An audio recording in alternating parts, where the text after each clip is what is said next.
Yeroo baay'ee carraan keenya maaliif akka akkana ta'e hin beeku jechuudha. Maaliif taanaan carraan shamarranii baay'ee tokko ulfaataadha. Baay'ee tokkollee nama gaddisiisa. Waanuma miidiyaa kanarraa guyyaa guyyaadhaan baay'ee waan nama gaddisiisu kan argaatii jiru jechuudha. Obboleettii teenya suurarratti argitan kana dhugaa ija ishiitii balleessanii akkasitti gaafa dhumarra immoo waaqayyoon ishiin genne hanga tokko xiqqoo ishii fayyitu. Egaa yeroo baay'ee nuti warra shamarranii dadhabbii guddaa keessa dabarsinee gaafa immoo biyya keenyatti gallee boqanna jennu biyya keenya keessattis boqachuutii hin dandeenyu jechuudha. Obboleettiin kun waggaa 6 biyya Arabaa hojjettee akkuma nama kamiyyuu nagaa jettee edda galtee immoo hiriyaa ishiitirraan hiriyaa ishii bartee abbaa manummaa gaa'ila qabattee gaa'ila ishii sanaan hin milkoofne jechuudha. Ilmoo dhaltee yoo dhala godhatanii ciqiciqiin mana keessa abbaan manaa fi haati manaa jaalala mana keessatti hin qaban taanaan baay'ee ulfaataadha. Maaliif taanaan waa hunda dura jaalalli waan hunda dursa jechuudha. Maaliif taanaan namni tokko haati manaa fi abbaan manaa yoo sirriitti wal jaalatan jireenyi isaanii homaa qabaatanis homaa dhabanis akkam barbaadan rakkatan illee jaalalli gidduu isaanii jiraannaan waliigalteen gidduu isaanii jiraannaan waa barbaade guuttachuutii danda'u. Maaliif taanaan sababa dhala namaa kan yeroo baay'ee waliigalteerraan kan ka'e bultiin isaanii kan deeggatu jechuudha. Bultiin egaa kennaa waaqayyooti. Shamarreen kunis dhumarra akkasiin hin rakkadha jettee osoo hin taane akka abbaa manummaa nama gaariidha jetteeti kan itti heerumte jechuudha. Yeroo sana immoo gaafa gaa'ila keessa seentu baay'ee ulfaataadha jechuudha. Carraan ishii yeroo baay'ee kan argitan mee kan miidhamu gaa'ila keessas galee kan miidhamu alattis osoo gaa'ila keessa hin galin kan miidhamu eenyudha yoo jettan shamarran biyya namaa deemtee umurii ishiin biyya namaatti gubdee humna ishiitiin biyya namaatti gubdee rakkoo hedduu keessa darbitee kan biyya ishii keessatti irree galtee miidhamtu shamarran biyya Arabaati jechuudha. Shamarran biyya Arabaa jechuun namoonni kaanii maqaa nutti baasanii quba nutti qabu. Nuti garuu daayimandiidha jechuudha. Maaliif taanaan dafqinee dafqa keenyaan akkasiin ofii keenyaaf osoo hin jiraanne obboleessa maatii bira darbinee firoottan namarree biyya tokkooti kan gargaaratii jiru jechuudha. Garuu gaafa of harkaa dhabnu kana namni tokko abbaa kanaa nuun jedhu hin jiru jechuudha.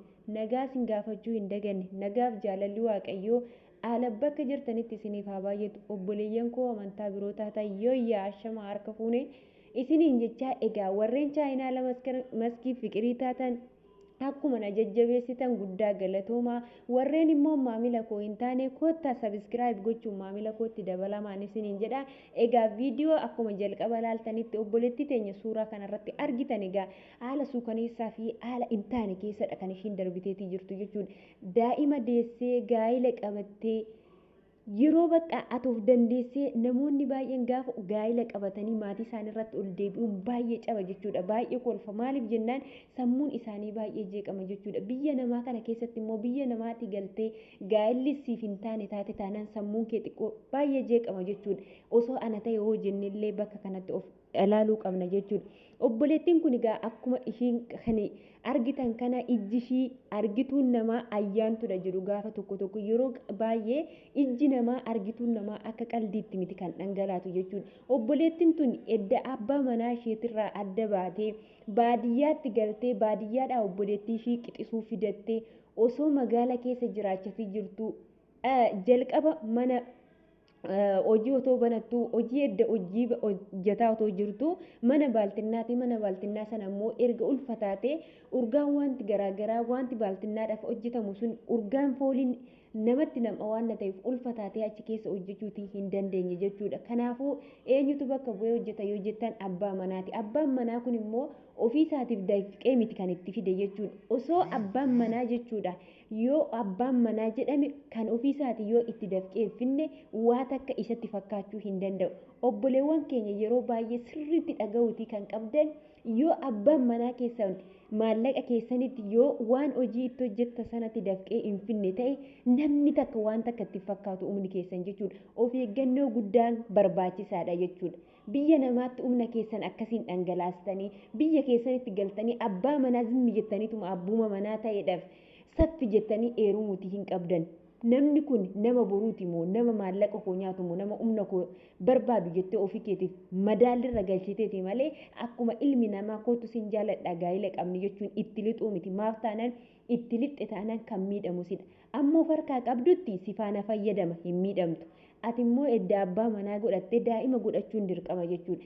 Gaafa daa'ima garaa keessatti si ulfeessu dhimma sitti hin qabu jechuudha. Kun maalirraa kan ka'e ofii keeti boorsaa kee hunda itti jigsitee gaafa boorsaa kee hunda itti jigsitee waan qabdu madadaa baree boorsaa keetirraa qarshiin dhumu dhimma isaa miti. Inni kara barbaade deema jechuudha. Mucayyoon kun ofii ishiitiif dadhabdee biyya Arabaatii dadhabdee baaltinnaa banatte waan ta'eef inni waan itti dadhabee fide waan hin qabneefu innillee akka barbaade godhee akka baaltinnaa sunis kasaaraa keessa galte mucayyoon kun waan irra geessu gaafa dhabdu gaafa kara baadiyyaatti galte.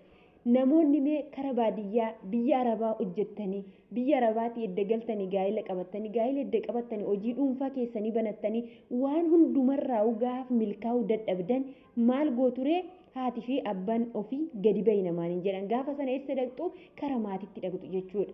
Gara maatitti gaafa dhaqxan immoo baadiyyaa hin teessan harkaaf miila hidhattanii hojii bartan waan ta'eef ishiin kunillee baadiyyaas deemtee daa'ima ishii achitti gattee waan hin dhufneef obboleettii ishii fidattee dhuftee obbira otoo taasisaatii jirtu an hojiin barbaaddadha bakka jireenya koon jiraadha jettee obboleettii ishii gaafa biraa baatu nama mucaa ishii hojjechiistuuf immoo nama mucaa ishii qabdu ishiin qansiraa ishii hojjettee nama daa'ima ishii sana qabu manatti fidatte jechuudha. Gaafa ishiin manatti fidattu mucayyoo kana ofii ishiitiif gaafa daa'imti sin haati manaa baatu dirqama ijoolleen itti bo'u jechuudha.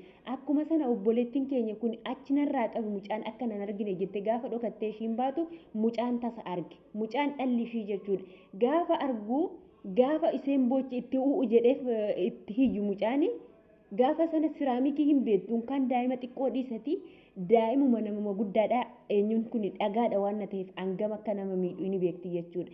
Isarraan booda osuma akkana jettu mucaan sun galgala gaafa ishiin hojjetteetii galtu mucaan baay'ee miidhamaatii jira jechuudha. Akkasuma waan sana keessa hunda tartee gochoota kana hunda keessa tartee waa hundumaa yaaltee gaafa ishii dadhabsiisu dhumarra maal gootee kara mucaa ishii sana ol keessee kara mana uteela deemtee uteela keessa hojjechuutii jalqabde jechuudha. Gaafa uteela keessa jalqabdu birrii sana immoo maal ittiin gootu yoo jette dhala ishii sana guddifachuudhaaf jechuudha.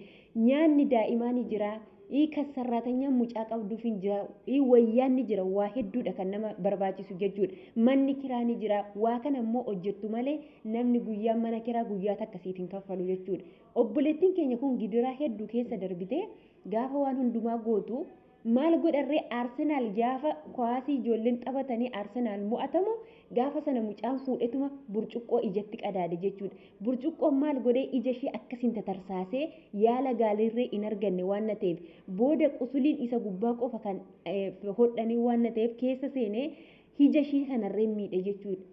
Dhalli namaa hanga kana keessattuu obboleewwan keenya shamarranii of eeggannoo guddaa kan gootan uteela keessas yeroo hojjettan of eeggannoo guddaa godhaa jechuudha. Uteela keessa dhiisati mee ijoollotuma Arabaatu gaafa waa tokko aaran burcuqqoos ta'e nyaata fuudhanii akkasitti lafatti garagalchu jechuudha. Yeroo ijoolleen Arabaa aaran yerumarree jarri warri Arabaa aaran waanni tokko waanuma of harkaa qaban sana namatti gallakkisu jechuudha. Duubatti siif hin jedhan of eeggannoo guddaa obboleettii kanarraa barachuuti qabdu jechuudha. Maaliif taanaan mucayyoon kun nama ganaa hojjetatee xaarratee jiraatudha jechuudha. Har'a garuu ijji ishii keessi baay'ee miidhamee waanta jiruuf daa'ima ishiirree kara baadiyyaatti galchite homaa gochuu hin dandeessu kaa edda ijji ishii miidhame danda'ee deemuu hin danda'u. Aduu faata irratti kufa guyyaa meeqa qabanii nagashan jetti jechuudha. Viidiyoo kana kanan daawwadhe hanga dhumaatti kanan daawwadhe jechuudha. ABC TV YouTube irraan dhaggeeffadhe kanaaf isinillee dhaggeeffachuutii ni dandeessu. Waa baay'ee irraa barattu jechuudha. Miidiyoota gurguddaa gaafa dhaggeessan waa baay'eedha kan irraa barattan dhalli namaa erguma yoo miti rakkan obboleettiin keenya kun daa'ima ishii dhala ishii dhalte sana dirqama ishii waan ta'eef kara baadiyyaatti galchite amma maatii ishee bira jiru jechuudha. Garuu immoo miidiyaan ishee arge gaafa miidiyaan akka har'a immoo wanta ishiin har'a irra jirtu yaala gaarii akka argattullee kan ji'a jaallee namni kaffaluuf jiraate mana kiraallee kaffalanii fi yaala gaariillee akka argattu ishee taasisanii jiran galanni waaqayyoof haa ta'u. Kan hundumaa kan nama gammachiisu yoo kara miidiyaa kanatti dhufan waa baay'ee baratu jechuudha. maaliif jennaan tokkoffaa of eeggadha yeroo hundumaa jireenya koo keessatti wanta nama gorsu wanta shamarran gorsu jireenya kee keessatti namni kun jireenyaaf naaf ta'a jettee jala murtee itti galuutii qabda. Biyya namaatiin dhufee biyya namaa waggaa hamma kanaan ture dirqama amma gaa'ilan qabadha jettee abbumti barbaade sin jaaladha yoo jedhe isa dhugaa seetee ittiin galin jechuudha. Itti galturreen boorsaan kee maaliif dhiiratti agarsiifama? Maaliif abbaan manaa kee boorsaa kee hunda zigziqqe godhee beeka? Isatu si faana hojjete? Isa miti kan si faana hojjete ofii keetiif xankaarraa ta'uutii qabda jechuudha.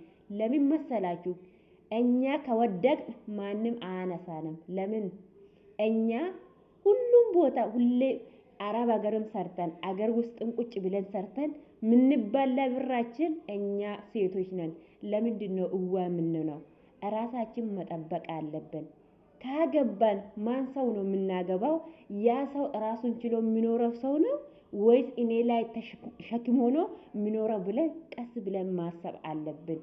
ጋብቻ ማለት ዝም ብሎ የሚጋቡ አይደለም። ብዙ ፈተና አለ። ነገ እኮ ልጅ ይመጣል። ልጅ ሲመጣ ደግሞ ምንድነው የምታደርጉት?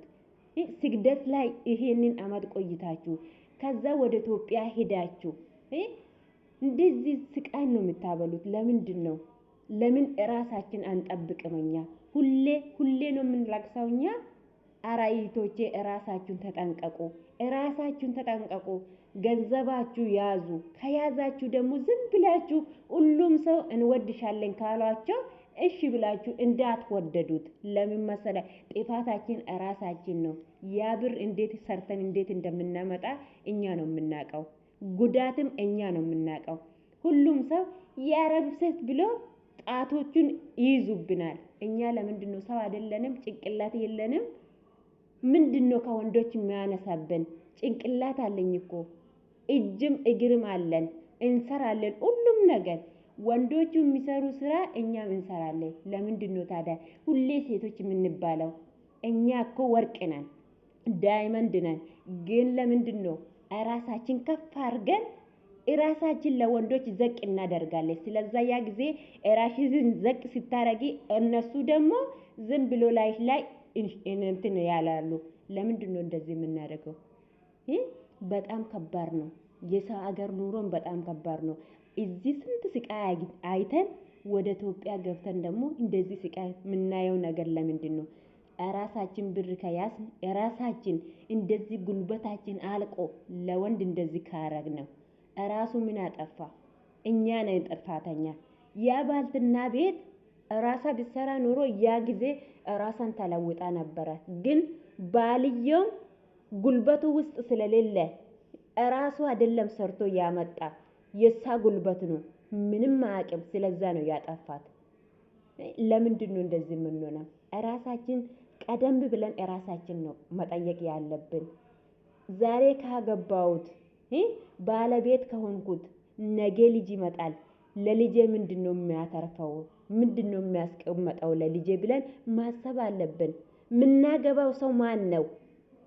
ህይወታችን ከሱ ጋር እንለወጣለን ሰርተን የሥራ ሰው ነው ወይ ዝም ብሎ የራሴ ብር በልቶ የሚሄድ ሰው ብለን ቁጭ ብለን ራሳችን ሳይሆን ሰው መክሮን ወይንም አንቺ እኮ ያ ሰው ጥሩ ነው ያ ሰው አግቢ ያለኝ አይደለም የምናገባው። ራሳችን ይፈቀዳል። ራሳችን ያልነው ደግሞ ጎደኛ ስትይዙ ወደ እግዚአብሔር ፊታችሁ አዙሩ። እግዚአብሔር ሆይ ይሄ ወንድ ለኔ ነው ወይ ብላችሁ መጀመሪያ እግዚአብሔርን ጠይቁ። እግዚአብሔር ከጠየቃችሁ ወዲህ ደግሞ በጸሎታችሁ እኔ ምንም ነገር አልፈልግም ደና ባል ሚሰራ ሰው ብቻ ነው የምፈልገው ብላችሁ ትጸልያላችሁ። ስለዛ ለምንድን ነው ሁሌ ሞኝ የምንሆነው? እኛም እኮ ሰው ነን፣ እንደክማለን።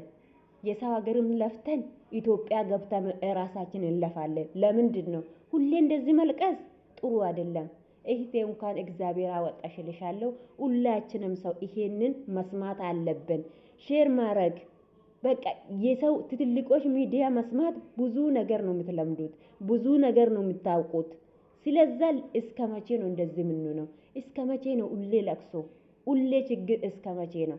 ከናፍ ኦቦሌ ወንኮ maaliifin afaan caccabaa kana egaa afaan keenya lammataa waan ta'eef akkuma barbaannetti caccabsineetuma namoonni afaan Oromoo hin dhageenyerree akka dhaga'aniif. Maaliif taanaan namoonni baay'een afaan Oromoos afaan Amaariffaas warreen hin dhageenye waanta jiraniif kanan afaan kanaan illee haasa'u jechuudha. Kanaafuu obboleewwan koo viidiyoo isinitti hin dheeressu. Rakkatnee bohurra otoo ittiin galii waan hundumaa ofii keenyaaf dhaabbannee xiinxaluutu barbaachisaadha. Egaa akkuma isiniin jedhe laayik sheer gochuu hin dagatinaa. Dogoggora immoo yoo qabaadde bakka kanatti dogoggora qabda jedhaatiin asirreeffadha. Egaa warreen maamila maskii fiqirii taatan guddaa galatomaa, warreen immoo maamila koo hin taane koottaa maamila kootti dabalamaan isiniin jedha. Kanaaf turtii gaarii.